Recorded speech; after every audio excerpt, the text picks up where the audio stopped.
Donc bienvenue dans ce podcast. On va parler de cette année 2025, non, une année de fin et de commencement, une année où on va pouvoir nettoyer et guérir pour renaître, une renaissance qui se fera surtout en 2026, parce qu'on va voir que cette année 2025, c'est justement comme une année charnière, non, entre deux, non, entre deux étapes d'une certaine manière dans nos vies individuelles et collectives. Et beaucoup de ce processus de changement a commencé en 2020 avec la formation d'un nouveau cycle entre Jupiter et Saturne dans un signe d'air, le Verseau. Et nous avons eu cette dernière année, en 2024, l'entrée aussi définitive de Pluton en Verseau. Et cette année, nous allons voir que les planètes transpersonnelles Neptune et Uranus vont faire aussi leur entrée dans un nouveau signe, non? Neptune en Bélier et Uranus en Gémeaux. Donc chaque fois qu'une planète transpersonnelle change comme ça de signe, ça marque quand même un grand mouvement collectif, non? Et comme une nouvelle étape, non? Qui est en train de se mettre en place. Et même si ces planètes vont faire leur entrée cette année, comme elles vont rétrograder, réellement elles feront leur entrée définitive en 2026. Mais cette année, on va déjà avoir un aperçu justement de ce que va être un petit peu nos vies à partir de maintenant, non? Donc c'est une année où on commence à construire, non? Un nouveau début.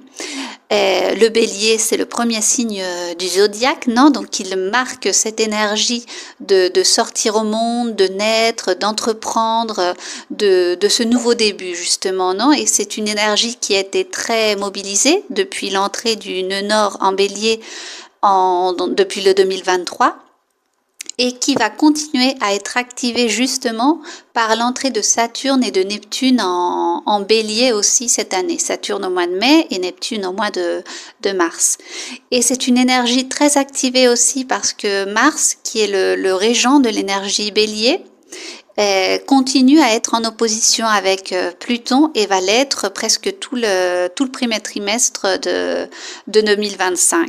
Et donc on est en train de faire un travail, non, avec l'énergie masculine, avec nos désirs, avec notre individualité. Tout ce qu'on va rencontrer sur le chemin, non, vis-à-vis justement de ce désir de naître et qu'on va peut-être sentir comme quelque chose qui nous frustre, qui nous limite, qui nous opprime, une sensation peut-être aussi de destruction aussi d'une certaine manière. Réellement, c'est comme un travail personnel justement sur cette énergie masculine, non, d'aller à l'essence de notre désir, non, de la décision qu'on veut prendre, non, du chemin qu'on veut initier. Il s'agit avec le bélier, non, de connecter avec notre graine, non, parce que c'est ça l'énergie du bélier, non, cette graine qui est à l'intérieur de nous, non, et qui veut sortir. Mais bien sûr, ce n'est pas la graine qu'on espère être d'une certaine manière, non? C'est-à-dire, elle ne conduit pas au désir de notre ego ou à tout ce qui nous a conditionnés, non? Elle nous conduit à réellement la graine qu'on est. Donc on va être en train de baigner un petit peu entre l'eau et le feu d'une part et d'autre part par l'air, non, l'air qui va souffler et qui va nous inviter au changement. Le passage du poisson au bélier, c'est justement cet acte de naître, non, de sortir des eaux, puisque le poisson est un signe d'eau, de sortir de tous ces attachements inconscients, émotionnels, de sortir d'un rêve, d'un paradis, non, d'un paradis, pardon, qui à la fin nous maintient dans une sorte de répétition inconsciente, non, de schéma ancestral et collectif aussi, et nous demande justement d'entreprendre un voyage vers nous-mêmes, non, pour aller à la rencontre justement de qui on est et de notre individualité. Donc le grand travail qui est proposé pour cette année 2025 et en partie aussi 2026 avec l'entrée du nœud nord en Poisson à la fin de ce mois de janvier, c'est justement retourner à l'eau, non, pour justement nettoyer et guérir, non, tout ce qu'il reste d'une certaine manière et nous retient, on pourrait dire, on nous empêche justement de faire cette sortie, non? Le poisson, c'est une énergie qui nous connecte con la spiritualité parce que c'est une énergie qui accepte tout, qui reçoit tout, non? Et qui nous fait vibrer avec des champs beaucoup plus subtils, qui nous connectent avec l'amour inconditionnel, l'acceptation, le pardon. Et l'axe Vierge-Poisson nous parle justement, non, de cette guérison, non? Et de comment on va canaliser cette énergie dans notre réalité matériel du quotidien, non? De comment on prend soin de nous, comment on sert, comment on s'intègre au système auquel on appartient, non? Cette conscience justement d'appartenir à un plus grand système. Ça, c'est un peu la prise de conscience qu'on va avoir avec l'entrée de ce nœud nord en Poisson, non? Du macrocosmos, non? Du tout qui nous entoure, de ce qui nous excède, ce qui nous connecte entre nous, non? De cette unité dont nous faisons part. Et justement la spiritualité, non, comme justement le pouvoir sentir cette connexion, non, avec quelque chose de beaucoup plus grand que nous, de retrouver, non, cette sensibilité et cette réceptivité à ce qu'on ne voit pas, au courant émotionnel, inconscient, collectif, non, et sortir aussi comme ça d'une vision des fois trop rationnelle, trop pratique, trop ordonnée de la vie, non, et sortir aussi d'un certain mouvement de marketing et de commercialisation de la spiritualité, non? Vu qu'on nous a vendu d'une certaine manière aussi la spiritualité, non? Ou à travers de différents actes, non? Est spirituelle la personne qui fait telle chose, non? Revenir à ce qu'est réellement ce sentiment de spiritualité, non? Cette connexion avec quelque chose de plus grand que nous, qui nous excède et qui nous met en contact aussi avec le chaos, avec le désordre, non? Comme si ce chaos, justement, fait partie d'un ordre majeur, non? Auquel on peut justement connecter, à travers la mythologie, l'astrologie, le langage symbolique, l'art, le service et bien d'autres. Donc, avec le nœud nord en Poisson, tout ce qui est collectif prend de la force, non? Et on sent, non? Comme s'il y avait une grande vague, non? Qui nous emmenait, non? À travers ce courant collectif. Et il y a un petit, il y a comme un appel à pas une régression, non, mais plutôt à une rétrocession, non? Parce qu'on va voir que les planètes Mercure, Vénus, Mars, Saturne, Neptune, elles vont toutes rétrograder du feu à l'eau. Donc on va passer d'une énergie masculine, le feu, à une énergie féminine, l'eau, pour justement permettre la renaissance de l'énergie masculine depuis justement cette rencontre avec notre partie féminine. Non, ici on parle... Quand on parle d'énergie féminine, non, on ne fait pas de différence, c'est autant pour les hommes que pour les femmes, non? De cette énergie féminine, de cette partie intuitive qui nous guide et qui nous sensibilise, non? À ces grands courants et ces énergies invisibles. On va voir aussi que dans cette année 2025, Lilith va faire son entrée en Scorpion. Donc, Scorpion est aussi un signe d'eau qui va nous inviter justement à nettoyer, non? À libérer tout ce qui a été réprimé, tout ce qui a été gardé, tout ce qui a été, tout ce qui a stagné d'une certaine manière, non? Tous les secrets, non, qu'on a enfermés à l'intérieur de nous-mêmes. Tout ce qui est en rapport aussi avec la sexualité aussi. Et justement aussi pouvoir voir peut-être aussi la sexualité, celle qui commence d'abord avec nous-mêmes, non? Avec cette propre pénétration justement de nos parties qui sont encore dans la zone d'ombre, non? De nos émotions, de notre inconscient. Et en plus, on va voir que Mars, qui est une des planètes régentes de Scorpion, sera en Cancer et qu'il sera direct. Donc c'est comme si on pouvait ouvrir une boîte d'une certaine manière, non? Une boîte qui était restée fermée, justement. C'est comme si c'était le moment justement de que le passé, les émotions, l'inconscient, non, puissent sortir pour justement faire cette transformation.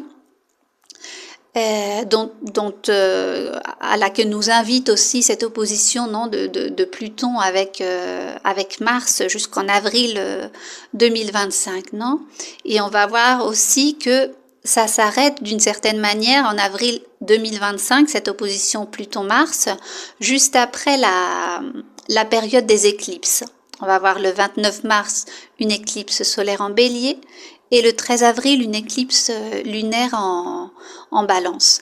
C'est donc une année de redéfinition de la direction qu'on veut donner à notre vie au niveau individuel et au niveau collectif, avec beaucoup de changements et de mouvements aussi qui vont être mis en place, surtout avec l'entrée d'Uranus en Gémeaux au mois de juillet. Si bien ce n'est pas une entrée définitive, vu que lui aussi fera son entrée définitive en 2026, ça nous donne quand même un petit aperçu, non? Et ça nous connecte avec l'air d'une manière très forte, vu que Pluton est déjà dans un signe d'air.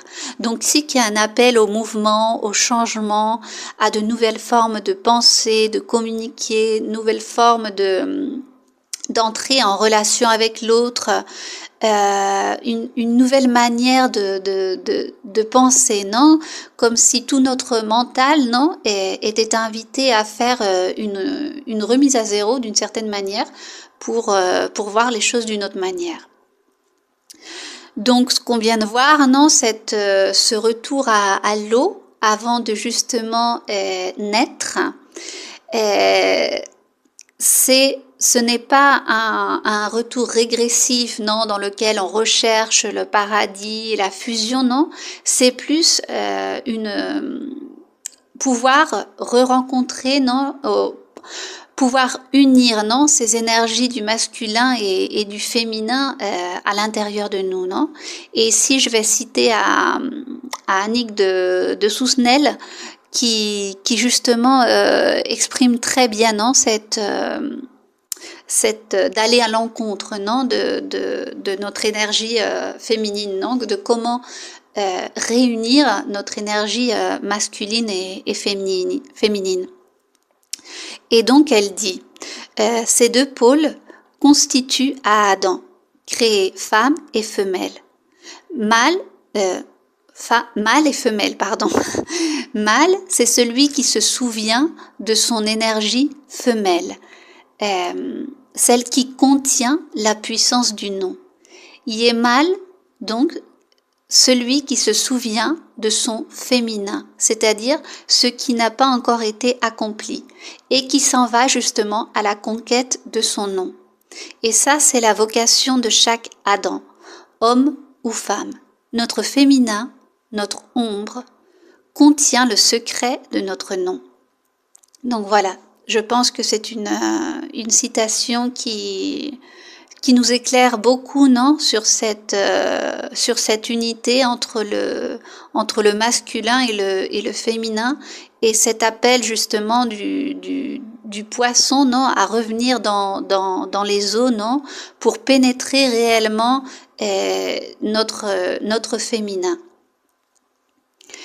Et on va voir aussi que le 2025 correspond au numéro 9. C'est le dernier numéro de un chiffre seulement. Donc on voit aussi cette idée de fin et de nouveaux commencements. Donc le nœud nord en poisson, il nous invite à reconnecter avec la spiritualité, comme ce mouvement de transcendance, non, qui nous connecte avec le macro, avec le tout, de pouvoir guérir justement toutes les divisions qu'on a créées à l'intérieur de nous et en dehors, non, qui a fait qu'on se dissocie, qu'on se déconnecte, non,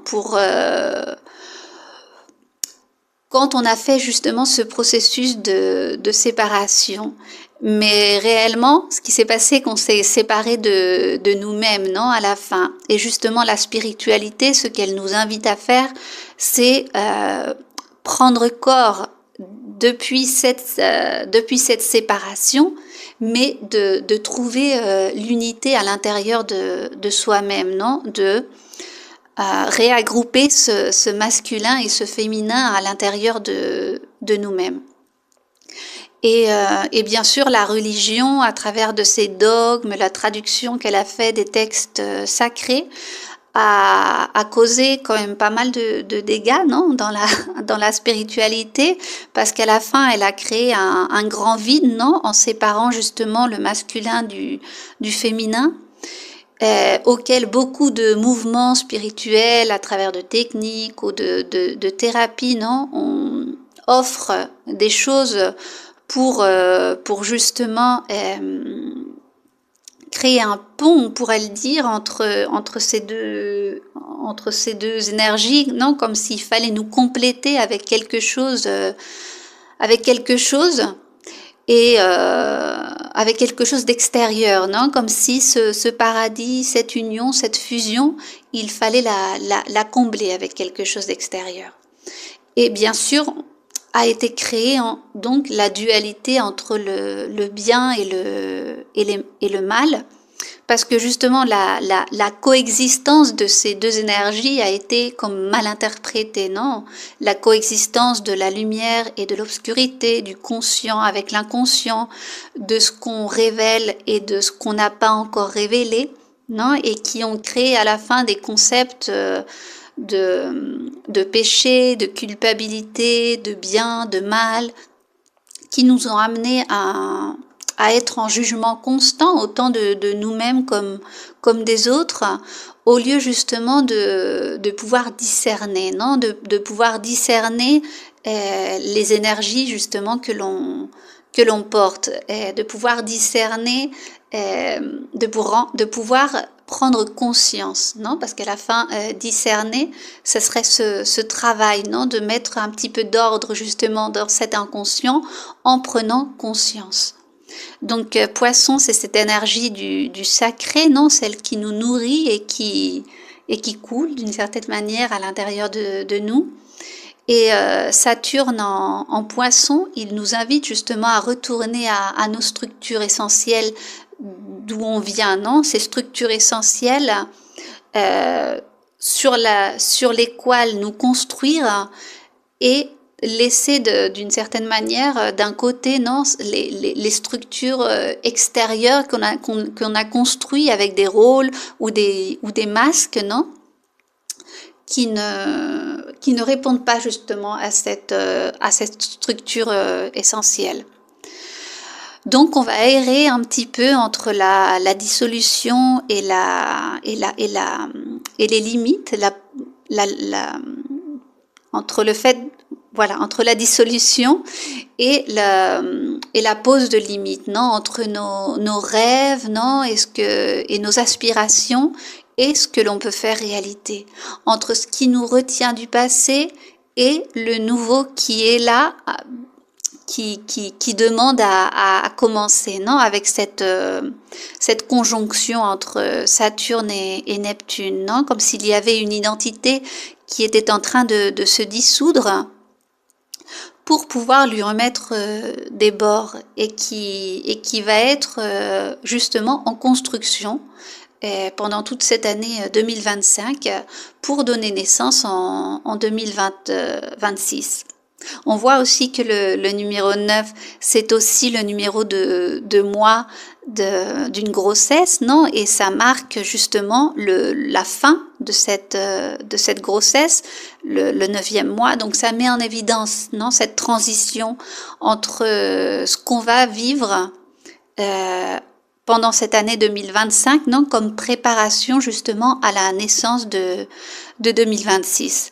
C'est donc une année de mystère aussi, de ne pas savoir, de ne pas contrôler et justement de nous laisser guider par notre intuition, par notre sensibilité. De la même manière que quand nous avons créé des choses, non, d'une certaine manière, on ne sait pas comment on en est arrivé là, non, on a suivi notre intuition, non, et on s'est laissé guider d'une certaine manière. Donc ça parle de notre destin, non, de ce fil, non, qui fait partie d'un contexte beaucoup plus grand, non, de la même, comme les tissus, non, où on voit les fils qui se croisent et qui se séparent. Donc les destins individuels, non, mais qui ensemble forment le même chose, non? Comme quoi on appartient tous à la même chose, non? On appartient tous à la même trame, on pourrait dire. Donc voilà, c'est une année pour revenir à soi, revenir à nos profondeurs, revenir à notre graine pour pouvoir la révéler en 2026. Donc voilà, eh bien je vous souhaite une joyeuse année. Merci.